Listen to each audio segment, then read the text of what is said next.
For this example, we want to use the graph of a polynomial function to help us find the roots of the function. So we have this graph of f of x equals 6x cubed minus 19x squared plus 16x minus 4.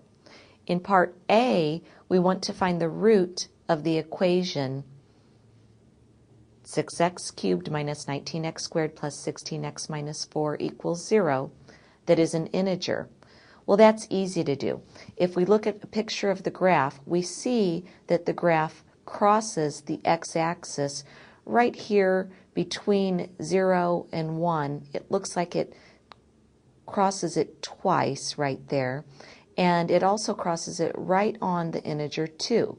So for part A, we can say that the answer is x equals 2. For part B, we want to use synthetic division to find the other two roots. So let's start off and get synthetic division set up. We're dividing by 2, and we want to put the coefficients in descending order of our polynomial function. So first we have 6, negative 19, 16, and then negative 4. And we'll draw our line. Let's bring down the 6, and then we multiply. 2 times 6 is 12. We add negative 19 plus 12 is negative 7. Then we multiply. 2 times negative 7 is negative 14.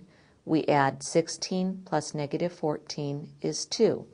We multiply 2 times 2 is 4, and our remainder here is negative 4 plus 4, or 0.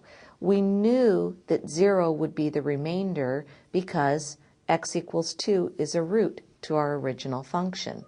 So in order to find the other two roots, let's think about our original function like this. F of x is equal to 6x cubed minus 19x squared plus 16x minus 4. It can now be written as a partially factored. We can write it as x minus 2, since 2 is one of the roots, times what we have left here after synthetic division.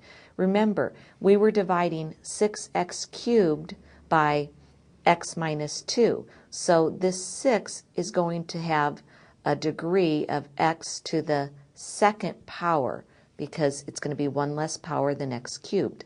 Will be 6x squared. Then we have minus 7 times x plus 2. So if we can finish factoring the quadratic portion of this, this will give us our other two roots. So we can write this as x minus 2 times, we'll do a little bit of guessing and checking here. Let's try 3x and 2x, and let's try 2 and 1, both with negative signs. Let's check to see if that works. 3x times 2x is 6x squared. My outside terms give me negative 3x. The inside terms give me negative 4x. That is negative 7x. And the last two terms multiply to give me 2. So we've factored it correctly. So in order to find the other two roots, we just simply set these other two factors equal to 0. We set 3x minus 2 equal to 0, and we would get x equals positive 2/3. If we set 2x minus 1 equal to 0, we'll get x is equal to positive 1/2. So based on this graph, we could see that the only integer root was x equals 2 in part A, and we found the other two roots in part B were 2/3 and 1/2.